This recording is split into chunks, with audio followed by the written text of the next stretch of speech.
We're here at the NYU Investment Show with Tim Hart, EVP of TravelClick. And Tim, thanks for taking a few minutes to chat with us. All right. See you.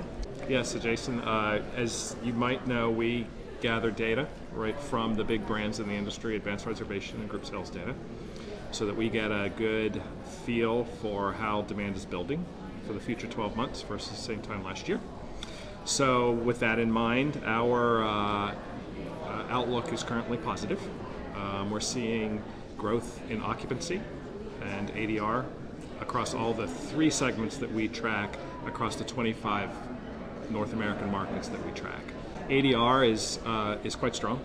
A growth in the business and the leisure ADR is above 7%. It's a little bit less than that on group.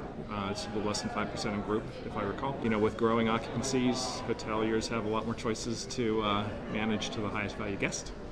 And so I'd expect rates to continue to grow at least along the lines that we've seen them at that 7+%.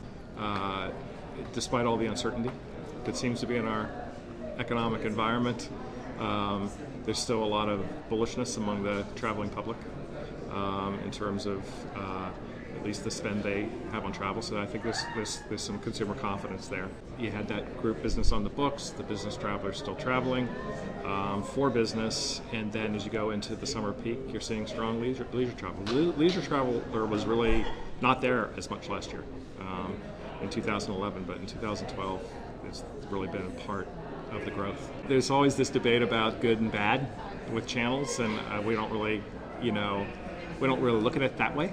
I think, we track 5 fundamental distribution channels, from brand.com to the voice to direct to property, GDS, or the travel agencies themselves, and online travel agencies.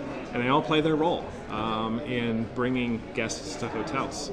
And it really comes down to which ones are more important to each segment that you serve.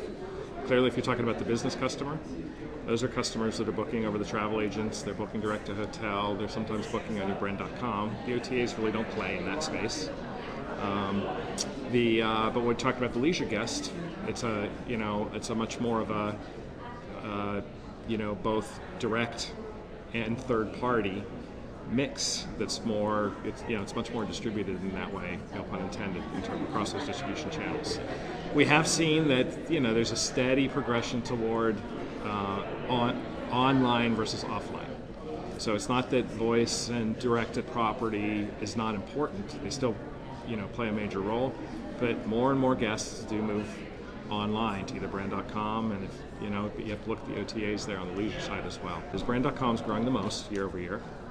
OTAs are growing the second most year over year, and from a leisure perspective, you're seeing kind of a loss of share of CRS voice, of direct to property, and a little bit less on the GDSs itself. But we clearly, drive bookings by working cooperatively with Google, to our customers. I think the whole industry is sort of watching where they go next to see if they become a distributor rather than a search company, and then we'll see.